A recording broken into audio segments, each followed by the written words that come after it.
Jogador forçando saída para o São Paulo, tem notícias sobre isso, vamos falar muito também sobre o mercado da bola, tem informações sobre venda aí de jogador, tem bastidores importantes aí no São Paulo pra gente comentar e várias outras notícias do São Paulo, belezinha, meu parceiro? Vamos embora para mais um vídeo segunda-feira aí.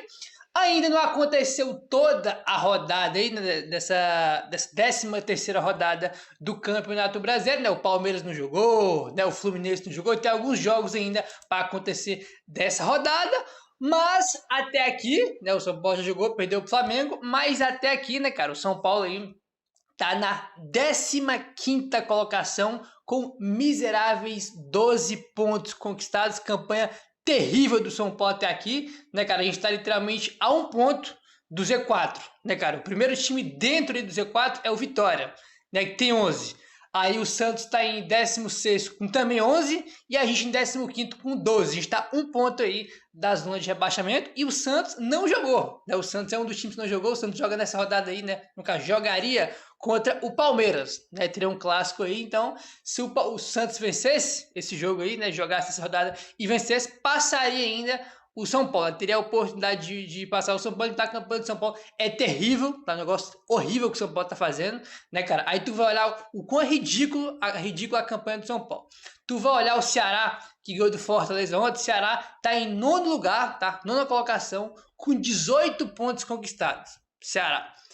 Em 10º tá o Mirassol com 17, né? Times aí que vieram da Série B, né, estão conseguindo fazer campanhas melhores do que a do São Paulo. Pode ser que ao decorrer do campeonato, né, cara, vai afunilando aí, passando aí as rodadas, esses times caiam mais para baixo, né, para brigar ali, para não cair. Mas de qualquer forma, até aqui, cara, fazem campanhas bem melhores do que a do São Paulo, né, cara, bem melhores aí mesmo, tá bom? Aí o que acontece, rapaziada? Olha só. O São Paulo superou o pior momento do Brasileirão de 2024 ano passado, quando o São Paulo teve aí 3 derrotas consecutivas na reta final do Brasileiro. E nesse ano, o São Paulo já chegou aí a 4 derrotas consecutivas, né, que foi a última para o Flamengo, né, e teve a derrota por 2-0 para o Mirassol, 2-1 para o Bahia e 3-1 para o Vasco. O São Paulo vem de 4 derrotas seguidas aí, né, cara? 4 derrotas seguidas aí, o que é algo muito impactante, né? Porque, irmão, você perde 4 jogos seguidos, você rala pra baixo. Você ganha 4 jogos, você sobe, dá um salto legal. Perdeu 4 também, irmão, você se afunda lá pra baixo. Dos 12 pontos somados em 13 jogos até aqui, o São Paulo conseguiu 9, tá? Dos 12 pontos, 9 foram dentro do Morumbi e apenas 3 pontos foram conquistados longe de casa, tá? Dos 6 jogos fora, o São Paulo empatou 3 e perdeu outros 3, com aproveitamento de 16% dos pontos como visitante. O São Paulo não ganhou nenhum jogo fora de casa, né? 3 derrotas e 3 empates. Tem 16% de aproveitamento jogando fora de casa. Realmente a campanha é muito ruim, a gente já viu o São Paulo nos últimos anos aí fazer também campanhas muito ruins aí fora de casa no Brasileirão, né? Ano passado, não, em 23, que a gente foi campeão da Copa do Brasil, fomos ganhar o primeiro jogo fora de casa, irmão. No último jogo fora de casa que a gente jogou contra o Bahia, né? Que ele foi o último jogo que a gente ia jogar fora, né? E vencemos na última oportunidade um joguinho fora de casa e fizemos um Brasileirão muito ruim também naquela oportunidade, né? No passado já foi melhor, ficou em 6º, né? Fez um campeonato decente no ano passado aí, mas em compensação, esse ano, nesses 13 jogos aí, o São Paulo tá muito, muito mal. E vou repetir o que eu já falei em outros vídeos, né, rapaz? A gente já falou aqui sobre isso, que é o seguinte: o São Paulo não tá na situação que tá por causa da derrota para o Flamengo, né? Que a gente perdeu no sábado. A gente tá aí porque a gente jogou 12 jogos, irmão, e desses 12 jogos, a gente teve aí vários jogos, principalmente em casa, que era para ter feito o dever de casa, vencido, e o São Paulo não venceu. O São Paulo nessa situação porque ele empatou em casa com o Sport, né? Que tem aí a pior campanha da história do Brasileirão até aqui. A gente perdeu 2 pontos em casa pro Sport, né? Empatamos.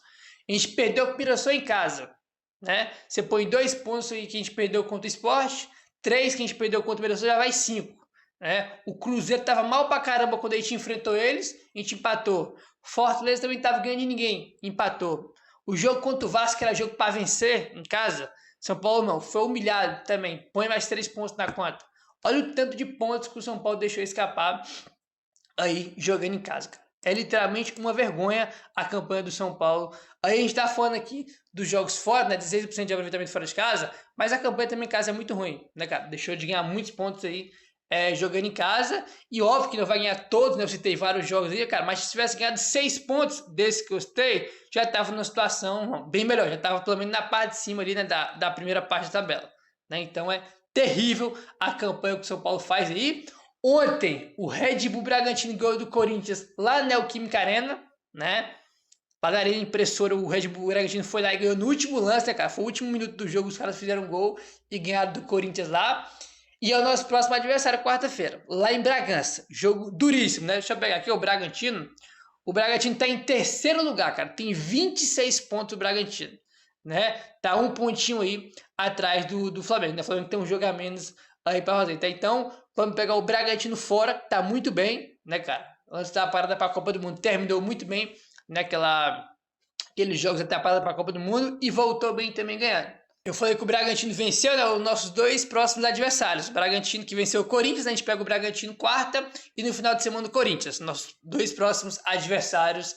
Aí, cara, assim, o pensamento contra o Bragantino, rapaz, deve vencer o ECC, que é um jogo dificílimo. O São Paulo tem números terríveis contra o Bragantino jogando em Bragança, mas, cara, a gente tá numa situação que não tem nenhum jogo que a gente pode falar, o empate tá bom. Cara, tem que ganhar todo jogo daqui pra frente. A verdade é essa. Não vai ganhar todos, evidentemente, mas a partir daqui, na situação que o São Paulo se colocou, tem que vencer os jogos. Não tem que fazer. Vai jogar em Bragança, tem que jogar para ganhar. Tem que jogar para vencer. Né? Se vai ganhar, se vai perder, mas tem que entrar para ganhar. O São Paulo precisa fazer pontos. Tá? Precisa fazer pontos aí, porque o negócio tá bastante complicado, né, cara? Aí a campanha do São Paulo, né? Enfim, vamos avançando e vamos mudar de assunto. Bora falar sobre o mercado da bola. Bora falar aí sobre o Brian Carabali, que é o lateral direito aí do Barcelona de Guayaquil. Segundo Alexander Vieira, o staff de Brian Carabali ainda tenta uma liberação para poder jogar no São Paulo. Mesmo com o São Paulo encerrando oficialmente as conversas, os representantes do lateral ainda trabalham nos bastidores para viabilizar a liberação junto ao Barcelona de Guayaquil. A gente comentou já sobre isso aqui, né? Que foi assim quando o blog do São Paulo trouxe a informação, que o São Paulo aí fez uma sondagem, né? Começou a conversar aí pelo Brian Carabali.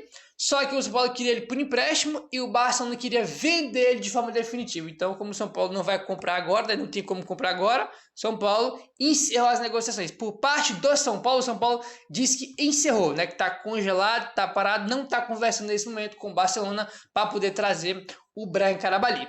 Só que os empresários, né, os representantes aí do Brian Carabali, ainda, né, mesmo com o São Paulo não conversando mais, estão aí dando uma forçada na barra para o Barcelona liberar o jogador para o São Paulo, tá? Estão forçando aí uma liberação para ele jogar no São Paulo.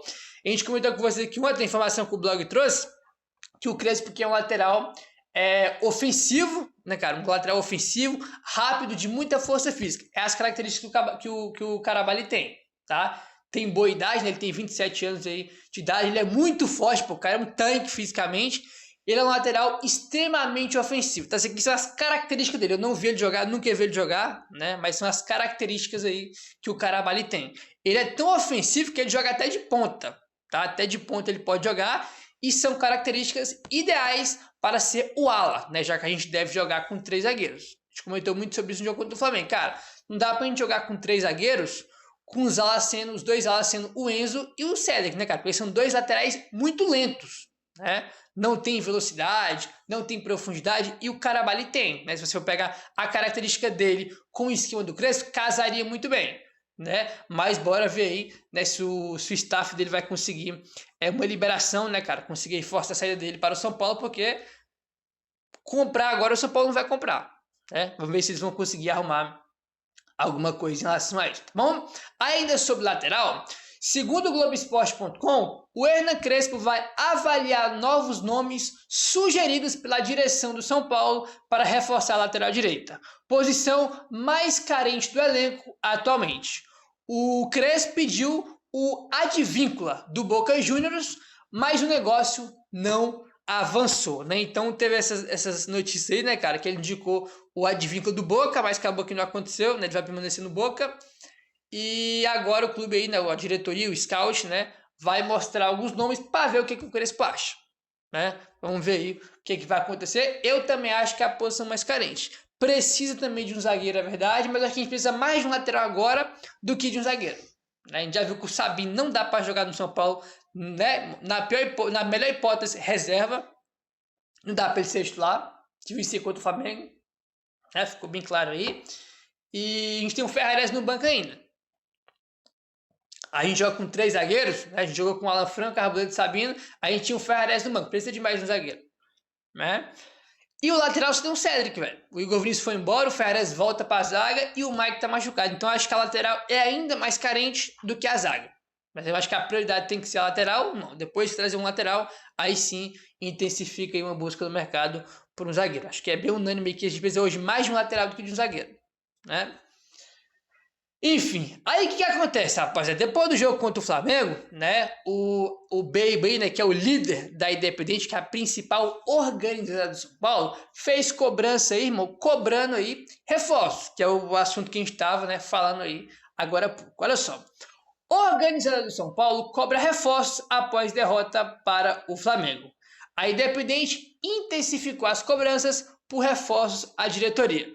O líder da Independente, né, mais conhecido como Baby, fez declarações públicas exigindo contratações imediatas para evitar o rebaixamento. E criticou também a gestão do presidente Júlio Casares, né? Exigência de reforços. A Independente pediu a contratação de pelo menos 4 jogadores experientes cascudos para tentar salvar a temporada e evitar o risco de queda para a Série B. Ô Baby, eu acho que 4 não vai trazer não, né? Já comentamos sobre isso, né? Que os caras querem um atacante que vai ser o Tapia, que tá fechado, um lateral e o zagueiro, que foi o assunto anterior que a gente estava comentando aqui. Se chegar o lateral e o zagueiro, já tá bom, né? 4 reforços eu acho que já é pedir demais, né? Não que não precise, né? Mas não acredito que a diretoria vai conseguir trazer 4 reforços, né? Óbvio que precisa de reforço, né? Quanto mais reforço aí, melhor, né? Para melhorar o time, né, cara? Não só vai melhorar tecnicamente, mas para ter número também, já que o elenco é mais curto em relação ao ano passado, tem jogador machucado e tudo mais que a gente conhece aí. Críticas à diretoria. A organizada responsabilizou Casares e seus diretores pela situação do clube, cobrando uma gestão mais técnica e menos política. Também foram feitos pedidos de mudanças no departamento de futebol do São Paulo, incluindo nomes como Carlos Belmonte e Muricy Ramalho. O Baby, né, cara, ele já vem falando sobre a questão de mudança na diretoria já há algum tempo. Né? Ele fala que o Belmonte tem que sair, né, o Muricy Ramalho, ele fala que tem que ter mais profissionalismo na gestão do São Paulo. Isso é uma coisa bem óbvia, só que não tem, né, cara? A gestão do São Paulo não é uma gestão profissional, né, cara? É uma gestão aí feita de política. O Belmonte, ele é diretor de futebol do São Paulo, não é porque ele é um bom diretor de futebol do São Paulo, ele era do basquete. Ele é diretor do São Paulo porque ele foi um cara que ajudou muito o Casares a ganhar voto e se eleger como presidente do São Paulo. Por isso que ele tá lá, né? E política de clube é assim, né, cara? O cara te ajuda a ganhar voto e depois, irmão, você recompensa ele na frente. No caso, né, dando aí algum cargo do clube para ele. No caso, o Belmonte foi ser diretor de futebol aí do São Paulo. E além do Belmonte e também do Muricy Ramalho, que são os mais conhecidos, tem também o Nelson e o Chapecó, que até hoje eu não sei o que esses dois aí fazem no São Paulo. Eu queria saber o que esses caras agregam tecnicamente ao São Paulo, né? Porque no meu modo de ver, irmão, ninguém sabe o que esses caras fazem, né? Deve estar lá só por causa de política mesmo, né? Como é o caso do Belmonte. Aí, né? E apoio ao técnico, outro ponto também que o Baby citou. Apesar das críticas à diretoria, a organizada manifestou apoio ao técnico Hernan Crespo, pedindo paciência e mais respaldo para o trabalho do técnico diante das limitações do elenco. Né? Um trechinho que ele fala da Série B, né? É o seguinte, abre aspas para o Baby. Se não contratarem, nós vamos para a Série B. Se virem para contratar 4 ou 5 jogadores para 2025. Vocês estão preocupados com política. Nós vamos embaçar em todos vocês. Respeita o São Paulo Futebol Clube, fecha aspas aí para o Baby. Que esses caras estão preocupados com política, isso aí a gente sabe, né? Essa é a coisa mais óbvia do mundo, até porque ano que vem tem eleição, né? Ano que vem é o último ano aí do mandato do Casares, e já não é de agora, tem muita gente aí já, né, cara, se movimentando aí já, né, cara, nas internas do São Paulo, se movimentando, visando já a ser o próximo presidente do São Paulo, né? tem, né, tem a gente fala da Mara Casares, tem gente fala do Outen Aires, do Belmonte, já tem muita gente se movimentando aí, querendo ser o próximo presidente de São Paulo, e é isso, os caras estão preocupados com política, né, em ganhar voto, né, cara, em ganhar força aí para ser presidente, e isso aí o São Paulo, né, enquanto isso o time fica de lado, que é o mais importante, né, o mais importante é o time, e fica aí de lado, né, cara, situação bastante complicada aí, a situação aqui. Essa gestão, né, já tinha diretorias muito ruins antes da do Casares, mas ele e a sua gestão contribuíram muito para o São Paulo estar na situação que está hoje, né? Contribuíram e muito. E rapaz, olha essa informação que saiu ontem. De acordo com L'Equipe, que é o maior portal francês, Lucas Beraldo pediu para deixar o PSG após a Copa do Mundo de Clubes em busca de mais minutos. O São Paulo tem direito a 3% dos direitos do atleta, referente ao mecanismo de solidariedade da FIFA. Até então o Beraldo pediu para ir embora, para ser vendido, porque ele quer ganhar mais minutos.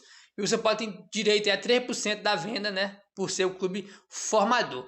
Surpreendente, ele que jogou pra caramba contra o Real Madrid na semifinal, jogou muito, atuação perfeita, só que ontem o PSG perdeu pro Chelsea, ele jogou bem mal, né? Bem mal, então vamos ficar de olho aí que o Beraldo pode ser vendido e render uma grana aí para os cofres do São Paulo. Meu querido, você que é novo no canal, caso não for inscrito, se inscreve, deixa o like, valeu, tamo junto e saudações tricolores.